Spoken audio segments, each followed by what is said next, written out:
Comment est-ce que je trouve des idées pour mes peintures? Pour ma part, il y a deux cas de figure. Soit j'ai une idée très précise dans ma tête, une scène que j'ai rêvée ou photographiée, ou alors j'ai un sentiment que je veux transmettre. Par exemple, hier, je n'avais pas d'idée précise en tête. Je savais juste que je voulais peindre un oryx. Donc j'ai cherché dans mes photos une pose qui me plaisait et j'aimais beaucoup ces deux-ci. Après, j'ai réfléchi pour le paysage autour. Et comme les oryx sont des animaux du désert, j'ai opté pour une suggestion de paysage désertique. Le médium que j'utilise a un impact sur l'atmosphère et l'ambiance que la peinture dégage. Pour une scène que je veux légère et éthérée, je vais choisir l'aquarelle. Pour un dessin détaillé et précis, j'utilise des crayons pastels.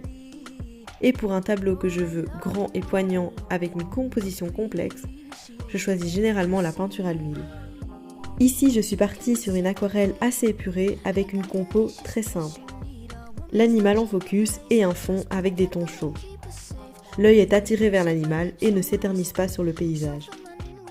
J'ai séparé une feuille A4 en deux et j'ai fait des petits tests de couleurs et de composition.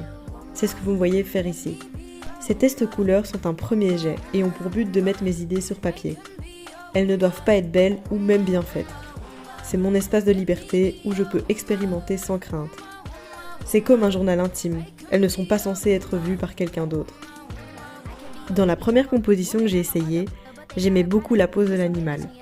Et dans la deuxième, j'adorais le rouge très prononcé du ciel. Au final, j'aimais tellement les deux compositions que je les ai toutes les deux faites en plus grand. Voilà mon processus pour composer mes peintures. Et ce qui est chouette avec la peinture et le dessin, c'est qu'on est les architectes de tous les petits univers que l'on crée. Et rendez-vous la semaine prochaine où je vous montrerai comment je commence une aquarelle.